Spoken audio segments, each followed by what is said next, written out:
कल देखिए, कल अपन ने शुरुआत करी थी उपसर्ग की। उपसर्ग कल अपन ने देखा था उपसर्ग किसे कहते हैं, उपसर्ग क्या होता है, क्या परिभाषा होती है इसकी, है ना, कल देखा था। तो कल अपन ने पढ़ा था कि इसकी परिभाषा क्या होती है। परिभाषा के तौर पे पढ़ा था कि वे शब्दांश जो किसी शब्द के प्रारंभ में लगकर उसके अर्थ में परिवर्तन कर देते हैं, क्या कहलाते हैं, उपसर्ग कहलाते हैं। ठीक है, उसके बाद देखा था कि हिंदी में 3 तरह के उपसर्ग प्रयोग किए जाते हैं। कितने तरह के? 3 तरह के प्रयोग किए जाते हैं। पहला था संस्कृत भाषा के उपसर्ग, संस्कृत भाषा के उपसर्ग। दूसरा था हिंदी भाषा के उपसर्ग, हिंदी भाषा के उपसर्ग। और तीसरा था विदेशी भाषा के उपसर्ग, विदेशी भाषा के उपसर्ग। अपन ने ये भी कहा था कि संस्कृत में उपसर्गों की संख्या फिक्स होती है। संस्कृत में उपसर्गों की संख्या कितनी होती है? 22 होती है। हिंदी में उपसर्गों की संख्या फिक्स नहीं होती है, लेकिन हम पढ़ेंगे कितने? 22 पढ़ेंगे। इसी प्रकार विदेशी भाषा के उपसर्गों की संख्या भी निश्चित नहीं है, लेकिन अपन 22 पढ़ेंगे। ठीक है, कल अपन ने संस्कृत भाषा के उपसर्गों की शुरुआत करी थी, संस्कृत भाषा के उपसर्गों की शुरुआत करी थी। संस्कृत भाषा के उपसर्ग कितने हैं? 22। तो इन 22 में से कल अपन ने देखा था, एक ट्रिक पढ़ी थी अपन ने कि 22 उपसर्गों को किस तरह याद कर सकते हैं, इन उपसर्गों को किस तरह याद किया जा सकता है। और ट्रिक थी A8 P4 N3 D2 U2 S2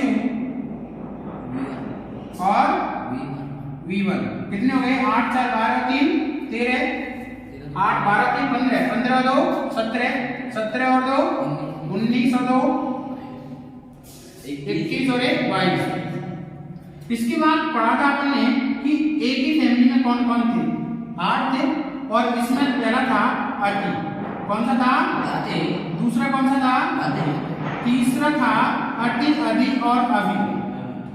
ठीक है, उसके बाद था अब, उसके बाद था अप, और इसके बाद था अन, हलंत वाला अन, और दूसरा था इसमें अनु, और एक था आ। ठीक है, 1 2 3 4 5 6 7 8 हो गए। इसके बाद पी की फैमिली में थे 4। कितने थे? 4 थे। पहला था प्र, परा, परि और प्रति।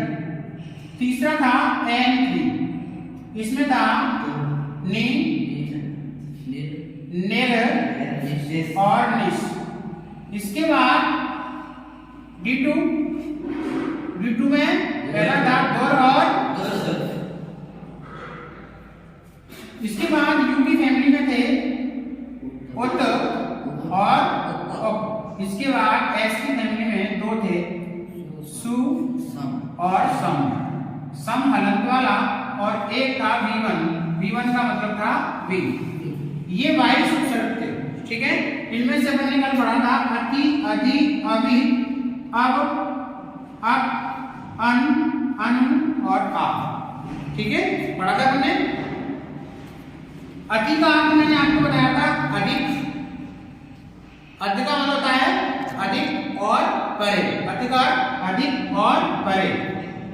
और अधिकार था प्रधान और श्रेष्ठ। अभिकार था पास या सामने, और अब का मतलब था बुरा और ही। अब का था बुरा, अन का था क्या काम का नहीं और निषेध। अनु का मतलब था पीछे और समान, और आ का मतलब था तक। ठीक है, और इनसे हमने शब्दों के निर्माण भी करे थे। यहाँ तक की चर्चा हमने कल की क्लास में कर ली थी। आज की क्लास में हम यहाँ से आगे चलते हैं पी की फैमिली पे। कौन सी फैमिली? पी की फैमिली। और पी की फैमिली में कितने मेंबर हैं? पी की फैमिली में कितने मेंबर हैं? 4 मेंबर हैं। पी की फैमिली की बात करें तो P4 पहला है इसमें प्र। प्र का अर्थ होता है, क्या होता है? प्र का अर्थ आगे, है ना? और भी अर्थ होता है इसका, हाँ, प्र का मतलब होता है आगे। ये शब्द, ये प्रत्यय किसी के आगे लग जाता है तो उसका अर्थ ये हो जाता है। ठीक है, अब शब्दों का निर्माण करें तो देखिए, हार में प्रअक्षर लगाएंगे तो क्या बनेगा? वल में प्रअक्षर लगाएंगे तो क्या बनेगा? क्या बनेगा? और लगाइए किसी में, योग में लगाओ तो, और सार में लगाओ तो, और चार में लगाओ तो प्रचार, और हाँ, लय में लगाओ तो प्रलय, और ताप में लगाओ तो प्रताप, और बंध में लगाओ तो प्रबंध। ठीक है, इस तरह से इन शब्दों का निर्माण होता है। इसके बाद इसकी दूसरी है प्रकार, आगे था और कुछ था। इसका अर्थ एक और था अधिक, इसका अर्थ एक और था अधिक। ठीक है, इसका अपन जानते हैं, इसका अर्थ अधिक आगे तो इसका अर्थ होगा अधिक पीछे। इसका अर्थ अधिक भी होता है और पीछे भी होता है। इस तरह से याद भी किया जा सकता है कि प्रकार तो हो गया आगे अधिक या अधिक आगे, और परा का मतलब अधिक पीछे। ठीक है, अधिक भी होता है और पीछे, एक ही अर्थ होता है। कि सर ने तो अधिक पीछे बताया था, इसका अधिक और पीछे। अब जैसे जय में लगा दो परा, क्या हो जाएगा? पराजय। भव में लगाओ तो पराभव। ठीक है, और क्रम में लगाओ तो पराक्रम, और बताओ भूत में लगाओ तो भूत, और मर्श में लगाओ तो परामर्श बन जाएगा, और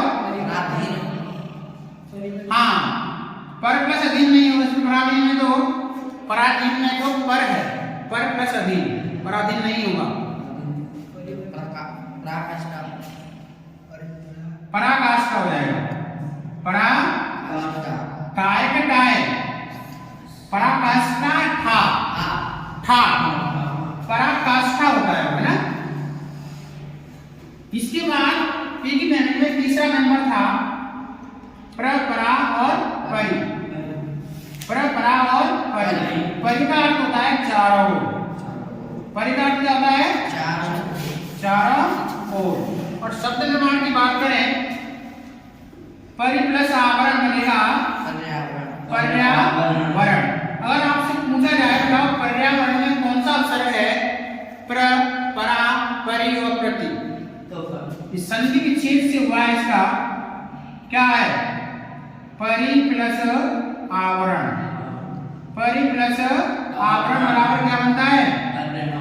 और बताओ इसमें परिसर्ग हो, वर्तन, परिवर्तन, परिक्रमण, परिक्रमण हो जाएगा तो परिभ्रमण भी हो जाएगा। क्या हो जाएगा? परिभ्रमण। और क्या हो जाएगा? हाँ, चालक में लगाओ तो बताइए, परिचालक किसको कहते हैं? चालक किसको कहते हैं? ड्राइवर। और ड्राइवर के साथ उसकी हेल्प करने के लिए होता है परिचालक, कंडक्टर को कहते हैं ना। इसके बाद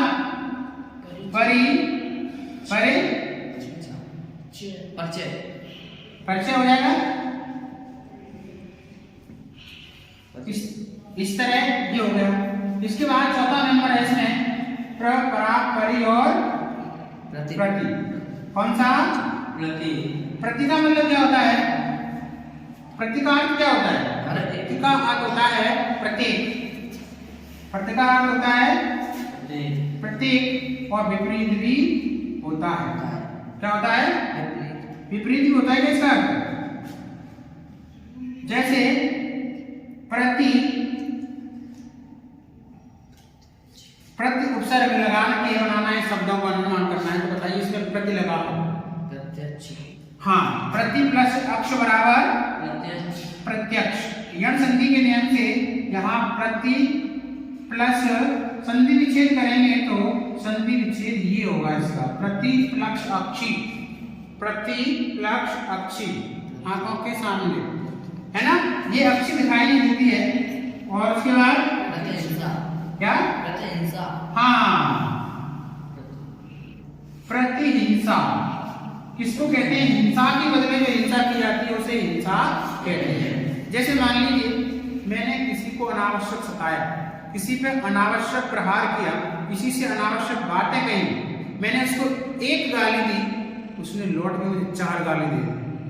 कितनी गाली दी, 4 गाली दे दी। मैंने उसमें एक तमाचा दिया, उसने मुझे 4 दे दी।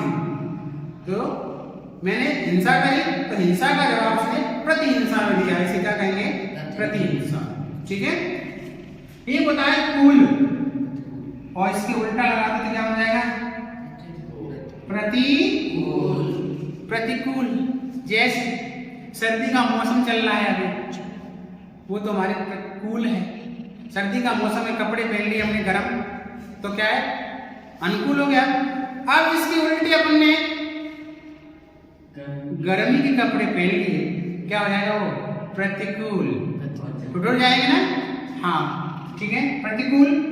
और क्या हो सकता है इसका, प्रत्येक है, प्रति प्लस 1 बराबर प्रत्येक भी हो जाएगा। ठीक है, इस तरह पी की फैमिली भी पूरी हो गई, याद हो गई, प्र, परा, परि और प्रति, प्र, परा, परि और प्रति। ठीक है, प्र का अर्थ होता है अधिक और आगे, परा का अर्थ होता है अधिक और पीछे। इसके बाद था परि, परि का होता है चारों ओर, है ना, परि का मतलब चारों ओर, और प्रत्येक का मतलब होता है प्रत्येक और विपरीत। ठीक है, एक ही फैमिली में कितने थे, हाँ याद है, अति, अधि, अधि, अति, अधि, अधि, अब, अप, अन, अनु, आ। पी की फैमिली में कितने थे, 4, प्र, परा, परि और प्रति, 8 और 4 12 याद हो गए। ठीक है, याद हो जाएंगे। चलिए इसके बाद एन की फैमिली देखते हैं। इसकी एन की फैमिली में 3 मेंबर थे, एन की फैमिली में 3 मेंबर थे, और उन 3 मेंबरों का नाम था ने, निर और निश। ने, निर और निश। नि का अर्थ था बिना और विशेष, इसका अर्थ था बिना और विशेष, इसका अर्थ था बिना और विशेष। कर में लगाओ तो क्या हो जाएगा, निकर। निकर कहते हैं किसको, बताओ, निकर किसको कहते हैं, समूह को। मंदोदरी ने रावण से कहा था कि राम बाण अहिगण सरिस निकर निशाचर भेद, निकर निशाचर भेद। और कट में लगाओ तो निकट, और हाँ रोग में लगाओ तो निरोग हो जाएगा क्या, निरोध। और निकट, निकर, न्योर,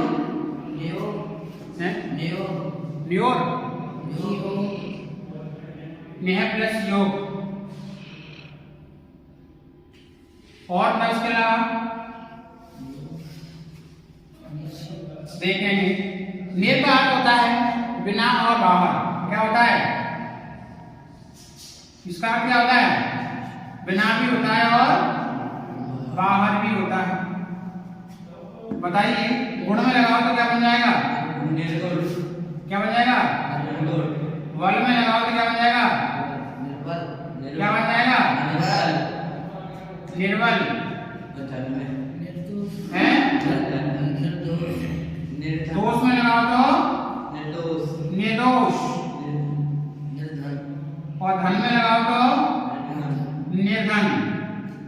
ठीक है।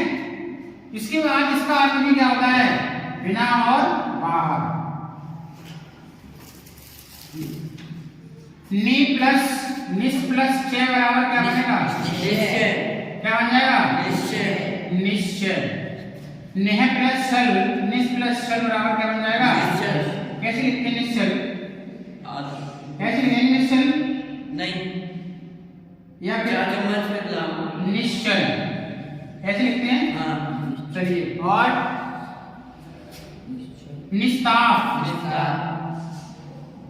और निस्सार हो जाएगा, निश्चल है निश्चल निश्चल, ये तो हो गया। चल छल भी होता है ऐसे, निश्चल।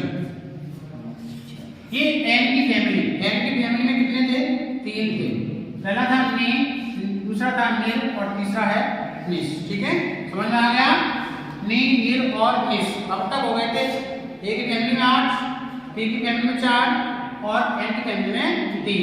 तो 8 और 4 12 और 3 15 हो गए। इसके बाद चलते हैं इसकी फैमिली, एन के बाद D2 थी, डी की फैमिली थी, इसमें था दुर और दुस। दुर का अर्थ क्या था, बुरा कठिन और विपरीत भी होता था, बुरा कठिन विपरीत। गुण में लगाओ तो द्वल में लगाओ तो, और बताइए 4 में लगा तो है दुराचार, दुर प्लस आचार दुराचार।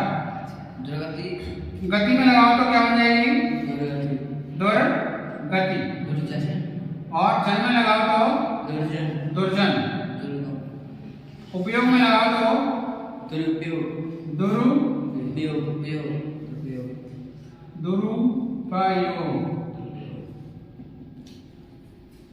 ठीक है, दुरुपयोग सही लगाएंगे।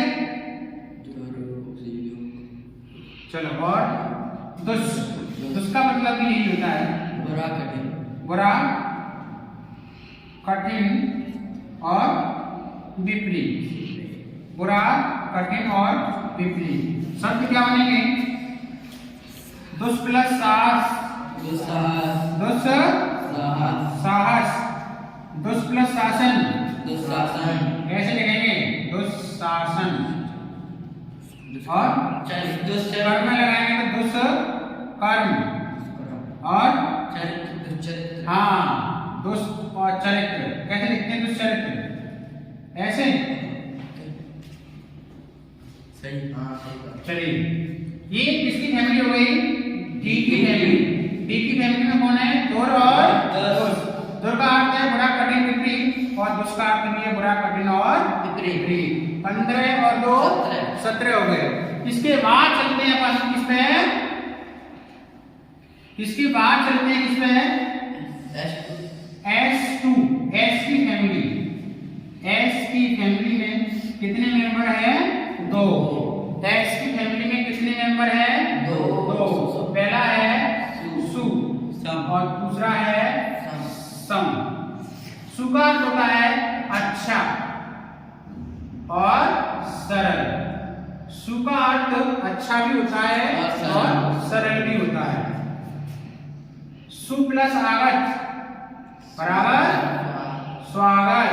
सु प्लस उक्ति बराबर क्या, सूक्ति।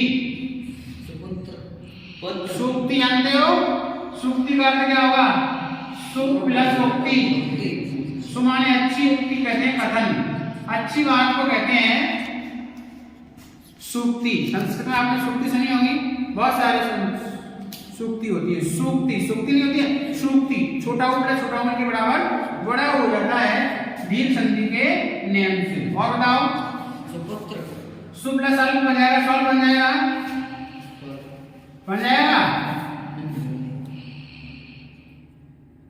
हाँ। और पुत्र में लगाओ सुपुत्र, सुवासित हो जाएगा। अच्छी तरह परिभाषित सुभाषित सुशिक्षित सुशिक्षित किसको कहते हैं? अच्छा पढ़ा लिखा। एक व्यक्ति पढ़ा लिखा हुआ है लेकिन उसके कर्म और बोलने का तरीका एक गधे जैसा है, उसे सुशिक्षित नहीं कहेंगे। ठीक है, चलिए सम का अर्थ सहयोग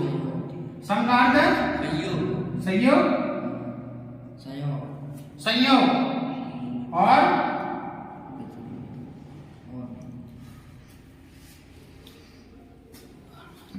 चलिए शब्दों का निर्माण करें। सम प्लस कल्प बराबर संकल्प, सम प्लस भव बराबर संभव, सम प्लस सार संसार, सम प्लस चार संचार। ठीक है, ये हो गए। ठीक है, इसके बाद चलते हैं, इसका और भी वर्ग था कुछ मैंने बताया आपको। सम का अच्छी तरह, सम का मतलब अच्छी तरह की था। ठीक है ना, सम का अर्थ और क्या था? अच्छी तरह की, मैंने आपको बताया था।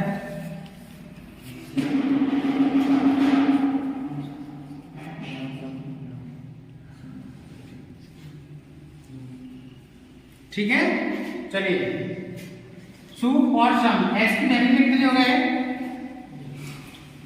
दो। कौन कौन से? सु और सम। ठीक है, इसका सम का संयोगी है आना। इसके बाद कौन सी फैमिली? यू की फैमिली। यू की फैमिली में कितने मेंबर? दो। कौन कौन से? उत और उत का मतलब है ऊपर और श्रेष्ठ। अब हमें पता है ऊपर कौन है? भगवान। भगवान क्या है? श्रेष्ठ है ना। कर्ष में लगाएंगे तो बन जाएगा उत्कर्ष। उत प्लस नति उन्नति, उत प्लस हार उद्धार, और उत प्लस ज्वल क्या बन जाएगा? उज्ज्वल। उत प्लस थाम उत्थान है। उत प्लस पन उत्पन्न। ठीक है, अब आ जाओ ऊपर। इसका मतलब है पास। उप का मतलब क्या होता है? पास, निकट, छोटा। हाँ, पास, निकट और छोटा। वन में लगाओ तो उपवन। कुल में लगा कुल। कार में लगाओ तो उपकार हो जाएगा। चार में लगाओ तो उपचार हो जाएगा। हार में लगाओ तो उपहार हो जाएगा। मंत्री में लगाओ तो उपमंत्री हो जाएगा। ठीक है, इस तरह यू की फैमिली हो गई। छोटा सही थे। ये आपको दिख नहीं रहा है? इधर देखते हैं ऊपर, इधर देखते हैं।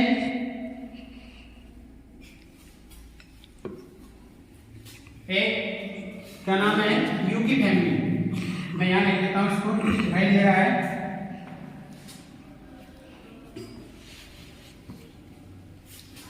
पहला कौन सा था? उत। ये दिख रहा था, ऊपर नहीं दिख रहा था। इसका मतलब था समीप लिखो, पास लिखो या निकट लिखो। हार में लगाया तो उपहार। योग में लगाओ तो उपयोग। और क्या था? उपचार में लगाया था उपचार। वन में लगाया तो उपवन। नाम में लगाओ तो उपनाम। मंत्री में लगाओ तो उपमंत्री। क्या? हाँ, उपनाम। ठीक है, चलिए ये वो तो और हो गया। इसके बाद V1 लास्ट बचा है V1 और इसका है V। V का अर्थ क्या होता है? विशेष भी होता है और भिन्न भी होता है।